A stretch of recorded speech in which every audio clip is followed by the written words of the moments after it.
What do you get when you put Star Wars and Yu-Gi-Oh together? The most ambitious crossover in history.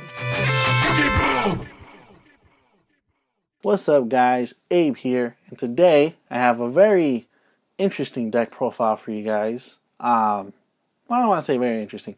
A first for the channel. No, actually not a first. It's actually second time. Before, if you haven't watched our old Kozmo deck profile, we had a guest star on our channel. A very good friend of ours. His name is Donovan. Obviously, that video was a long time ago. Obviously, meta's changed, things like that. New cards have come out and all that jazz. But today, I have my iteration of Kozmo, especially now that they have reprints in Maximum Gold for like Dark Destroyer and like Tin Can and Dark Lady and Cosmojo and Ghost from the Past. It made the deck a little more affordable. And also, like, for me, this is the first time with the deck. So, you know, for me, like, to me, this is brand new. So, please forgive my noobness with this deck. This is definitely a deck I want to try to learn more and more and more. And hopefully you'll see in, like, you know, more, like, duels and stuff in the future. It's not a one-of, is what I want to say. Because I've always been interested in the deck. One of our good friends, Jose, he had the deck for a while. He kind of got out of Yu-Gi-Oh, but nonetheless, when I used to play against it, it was very annoying. And yeah, I mean, that's all I gotta say about Cosmos. But yeah, let's go ahead and dive right into it. So obviously, for the first monster you're gonna want to play is triple Kozmo Dark Destroyer. It's great that this got a reprint because it was getting really expensive, even though it got reprinted as a gold secret. And a lot of people don't like those gold secrets, but hey, it is what it is. And obviously the original is very expensive because it's secret and stuff. But nonetheless, it's great that I got a reprint in Maximum Gold. Made it more accessible for maybe more casual players, maybe because they like the art or whatever, you know, blah blah blah, Star Wars, all that stuff. But nonetheless, going back to actual Yu-Gi-Oh and gameplay, Kozmo Dark Destroyer is going to be your main ship you want to just always have in your hand, just to interrupt, to summon, because it pops a monster on the field, and also if it gets destroyed, you can banish it, and then special summon level 7 or lower Kozmo from the deck. That's why at one point this card used to be at 1 on the ban list. But obviously, time passed, and Konami's probably like, Kozmo ain't doing the thing, so they put it back to 3. And yeah, it's just kind of been sitting there. But Kozmo Dark Destroyer, it is a very annoying card. For the other ships we play double Slip Rider. Now, we don't play too many ships in the deck. I didn't have access to Eclipser, which is maybe one I would like to play just because of like traps and stuff. Because I feel like traps are kind of becoming more of a thing now compared to like maybe a year or so ago. But nonetheless, Slip Rider does help with that as well. It pops them. Doesn't negate or anything, but it pops them. So that way you can get rid of stuff and whatnot. It is a level 5 machine, so you can have access to Nova with that. And a Light too. That helps out all as well. But Slip Rider is the other one we play in multiples. If you want to play 3 of, you can. I think 2 is cool. Because like I said, you're able to search these cards out. Get some of them easy from the deck with like Dark Destroyer. Call them Dank Destroyer. Dark Destroyer. And even Forerunner as well. But yeah, so I think 2 is okay. Because like maybe if you're not playing a very back row heavy deck, 2 is okay, because that way you could just use some other stuff like maybe like Dark Destroyer more compared to Slip Rider, depending what you're playing against. And like for the last ship I was talking about, one Forerunner, I just play the 1 of just because it's more of like another name, or like another ship. Because like if you have your Strawman, your Tin Can, the other guy Farm Girl out, they summon level 4 and higher. So I mean, the only thing you're going to be summoning is either Dark Lady, Dark Destroyer, or Slip Rider. So I just have Forerunner there as just like another name, just so you can summon out as well. And also, it can be targeted by card effects, by your opponent's card effects.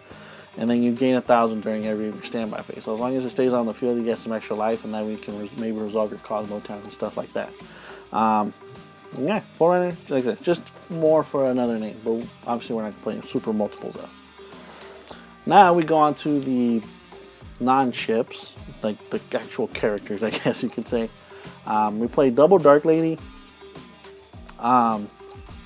Sometimes, like I said, depending on what you're playing against, this card can be really good, or it can be like you don't want to see it. So right now I'm trying 2, but I can see myself cutting down to 1. Maybe having 1 in the side or something like that. But nonetheless, she's, like I said, she can still negate stuff. And yeah, I mean, that's all I gotta say about her. Like I said, it's great that these cards got reprints and Ghosts from the Past. Very, like nobody probably expected that, but hey, better than nothing, right? Now we go on to like your normal summons of the deck, because we do like, that's already about 3, 4, 5, 6, 7, 8 monsters. We can't really summon like normal summon or anything like that. So now we go on to like a level 4 and lowers. We play 1 Wicked Witch. Like I say, you just need that normal summon, and she's a 1900 beater too. And also you could pay 1,000 life points. She can be destroyed by battle by card effects during the turn. I did misplay one time with her, where I used her effect to protect herself, because I want to keep her on the board, and then I try to Kozmo her to get rid of one of my opponent's stuff, but then obviously that didn't work because I had her be protected from stuff. So I was just like, oh my god. So you just gotta be careful when you do things like that, especially like I said, with some of these Kozmo cards, they have very neat interactions. So you just want to keep in mind what you're doing, especially if you do something, it could affect something you want to do later. So yeah, so that's just something you want to keep in mind when you're playing this deck. But Wicked Witch, she's cool. Like I said, she's a beater, and she can keep herself on the field. For maybe like at the time when this card came out, she was like super broken. We only play 2 Farm Girl. She is a utility target, but also like she's only 1500, which is a good stat line. But like sometimes now your opponent can just summon whatever for whatever. So that's why you just play 2. And there's so many other ways to get cards now. Maybe Farm Girl just kind of fell by the wayside a little bit. I've seen deck profiles where they only play 1 of her. But for me, I want to keep it at 2. Like I said, and like with her, she can easily like help not OTK, but she can help endgame. Because you attack directly, you pay the 500, you add, and then you can use her effect, banish, summon like Dark Destroy, and then if like say if your opponent is low enough, you can go for game at that point. But usually she's not the one you want to go into, just because, especially if you're going first, she can't really do much because you can't play battle damage. Obviously, with the main card we want to go for is Tin Can. But other than that, once you get through, once you're going through the duel, Farmer can be useful. It just depends how the game's going. For the next Kozmo, we play 1 Kozmo Sword Trooper. Now, you don't have to play this card if you don't want to. Like I said, it's just another E-Telly target, and also it can summon a Psychic from the grave. So it can summon back your Farm Girl. It can summon back your Dark Lady, because she's Psychic too, your Strawman, and your Tin Can. And yeah, it's just a good way just to like link, and or like maybe you want to summon back like your Farm Girl or like Tin Can or Strawman or whatever, and then you banish it and you summon like Dark Destroyer, Slip Rider from the hand or something. But yeah, so that's why you play the 1 of. Like I said, if you don't want to play it, you don't have to. It's just personal preference, I guess. And then for the next card, we play 2 Strawman. So this card is great as well because you can summon back a Kozmo from the banish zone, because there are going to be a lot of times where you banish your stuff, or like, with Tin Can, you're going to banish it. Obviously, you want to get it back with Kozmo Town, or like, your ships die, you banish them, and you summon out from the deck. So you kind of want to get those monsters back. And Strawman is just a good way to get those back. Albeit their effects will be negated, but that way you can at least get them back in the grave. And yeah, and like I said, with Strawman, excuse me, it's just more for like if you want to go into link plays, or like I said, you just want to get it back from the banner zone or something, and you know, whatever it is. But yeah, Strawman. Maybe like at one time I didn't really get to see play, but like with the Kozmos, you know, evolving or whatever you want to call it, it kind of saw more play just because you kind of need that extra body on board. Now we go on to the main one, and surely not the last one. We play Triple Tin Can. So this card is great. Obviously, its one of its main effects is it can banish itself. You can summon a level 2 or higher from the hand, and then probably its main effect is, you know, during the end phase, you can reveal 3 Kozmo cards. Is it Kozmo cards? Yeah, Kozmo cards, and then you make your opponent randomly choose one. You add one to your hand. The rest go to the grave. They won't trigger their effects, like especially their ships, because they have to be destroyed by battle or card effect or whatever.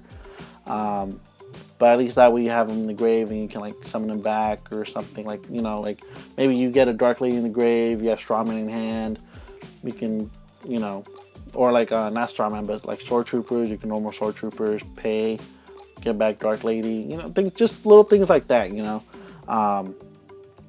But yeah, Tin Can's just an amazing card, and it can even dodge some stuff sometimes because you can use effect end phase, and then it's like, oh, they try to do this, you can, you know, use effect, banish it, and you'll still be able to resolve its effect. So yeah, Tin Can, most important card, probably the most important card in the deck. Now for the last 2 monsters we play, now I decided to add a little bit of well, it's not really, I want to call it an artifact engine because it's really small artifact engine. I'm just playing 1 Scythe and 1 Morale Attack. At one point I did have double Scythe, but there were so many times where I would draw it and it was just like, man, it just did not work. So I just decided to cut it down to 1 because I don't want to see it in my opening hand, because I hate opening. I mean, yes, you still have the 1 Scythe in deck, but you can't, you know, at that point you have another Sanctum in your deck, and the only thing that can summon is your Morale Attack if you don't draw it first. So I decided to cut it down each to 1. Obviously, if you don't want to play Morale Attack, you can always play double Scythe. But I think, you know, like I said, depending on what you're playing against, 1 Scythe can be good, because if you can shut them down maybe just for 1 turn, hopefully the next turn you can, you know, really, you know, hurt your opponent. But I still like Morale Attack just because it can like pop stuff. So yeah, so just depending on what you want to play, if you want to play artifacts in here, you can play double Scythe, or you can play double Scythe on Morale Attack, or whatever you want to. But for me, I like playing 1-on-1 because maybe if you're not playing against against a deck that's not relying on the extra deck, you have options with Morale Attack as well. You can start popping, you can pop stuff. But yeah, so that's why we play 1-on-1. Now we go on to the spells.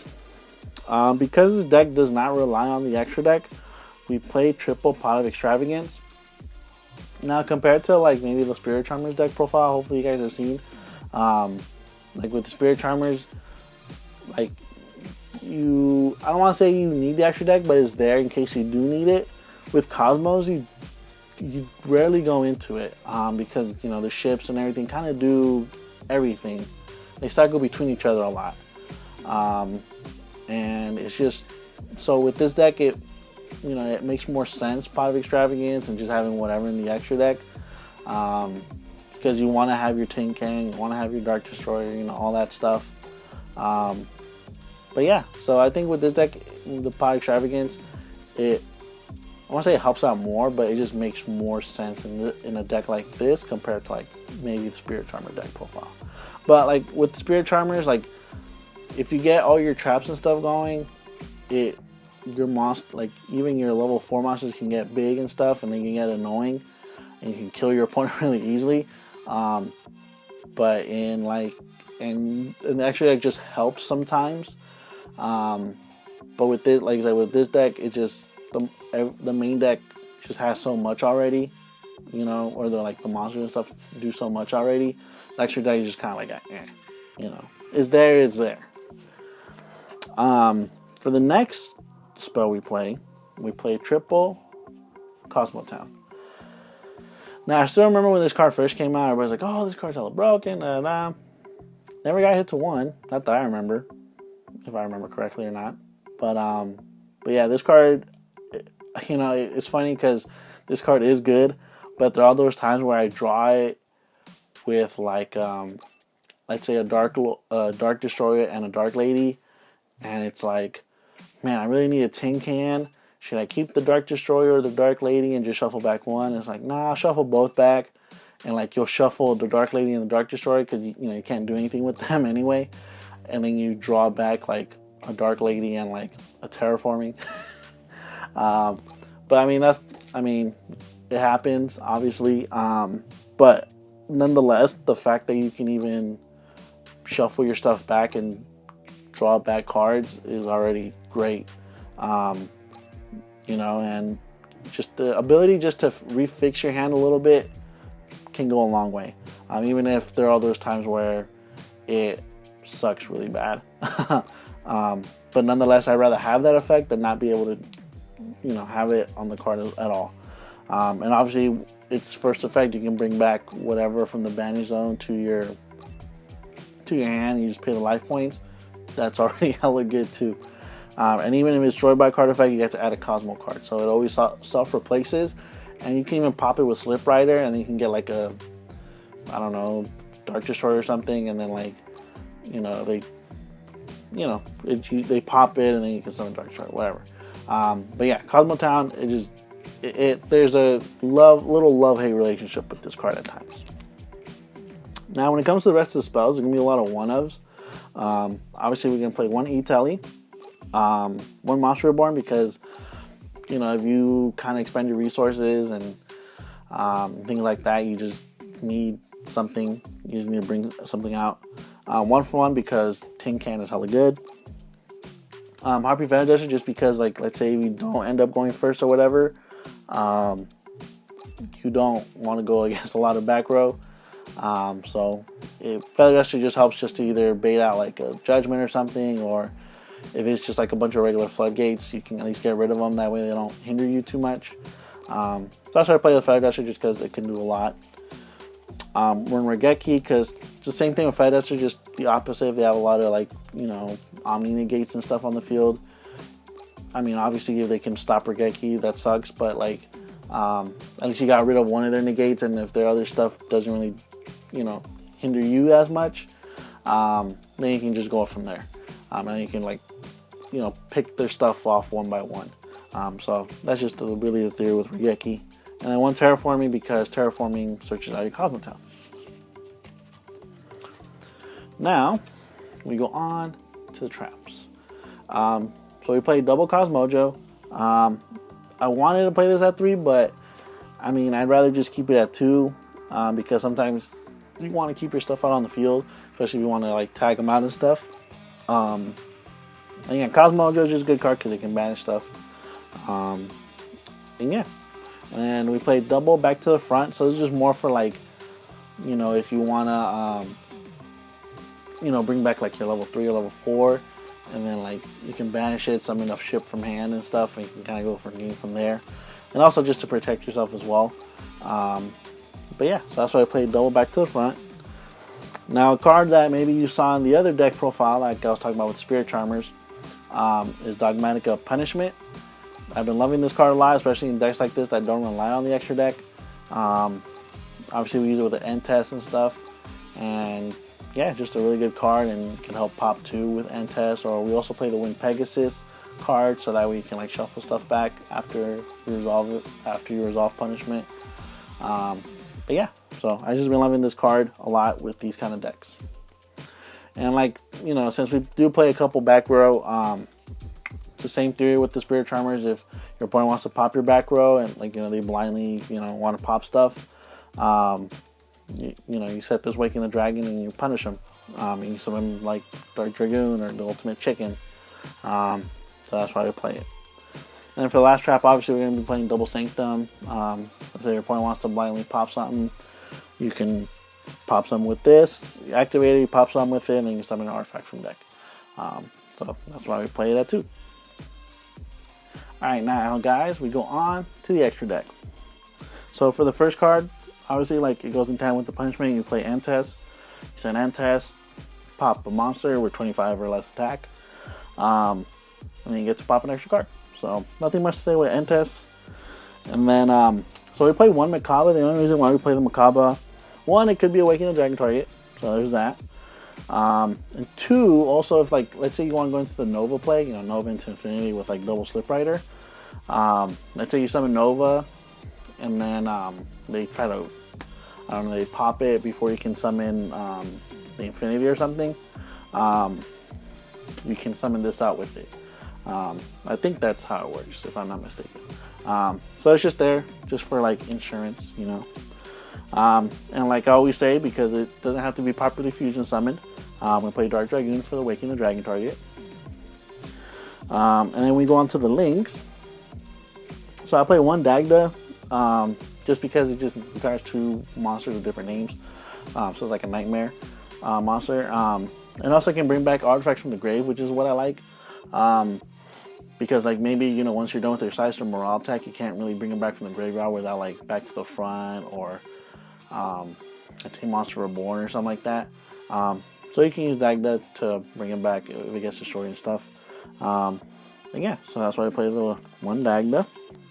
One Phoenix, one Nightmare Unicorn, because if you need to pop stuff and get rid of stuff, it's there.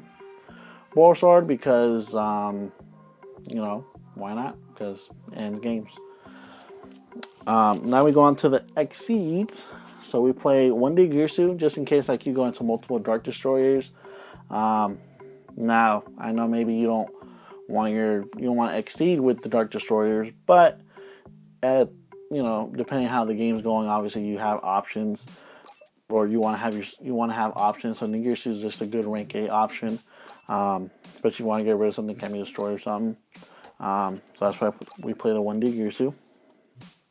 And obviously going in tandem with the Slip Rider, you know, level 5 machine stuff, we play the Nova and Infinity because you can, which is crazy. Then we play one Durandal because this can help, maybe if you do draw your like Morale attack or your Scythe, you can at least, if you're able to summon this, you can at least, you know, maybe go on double Slip Rider again, or like, you know, Dark Lady and Slip Rider. Go into this and then, like, you know, make your opponent try to, you know, if your opponent does something, you can try them pop your stuff, make them pop your stuff, if that makes sense. Or change the effect where they pop your stuff, you know. And then for the last 60, we play Ultimate Check-In because, like I said, it's Awakening the Dragon target. And then for the Synchros, we play one Omega and one Adagnister. If maybe we exhaust our end test from, like, you know, Power Extravagant or something, Omega's another good target because it's a 2800. And also, a second effect is, or, you know, this card's in your graveyard, you can target one other card in your graveyard, shuffle both that card and this card from your graveyard to the deck. So if you do send the end test and then, like, you end up sending this because maybe you got rid of the other end test or something, you can always bring it back into the grave or back into the extra deck. And that way you can, if you have like another punishment in your deck, you can reuse it basically. So that's why I decided to put in Omega.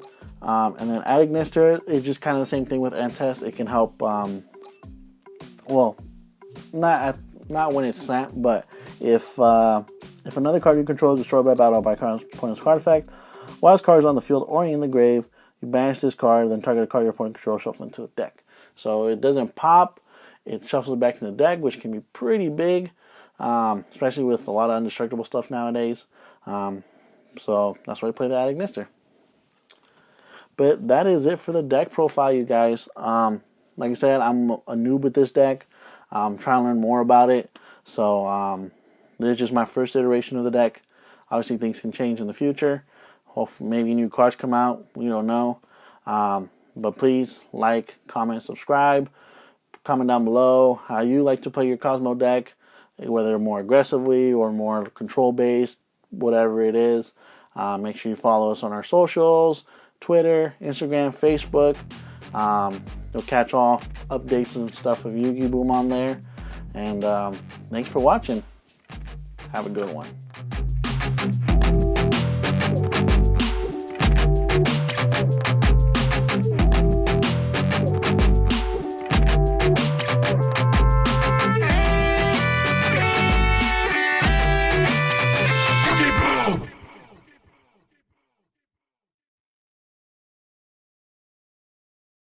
what do you get when you put Star Wars and Yu-Gi-Oh together? The most ambitious crossover in history. I'm lying. That's not it. It's really peanut butter and chocolate recessed peanut butter cups. Fucking delicious.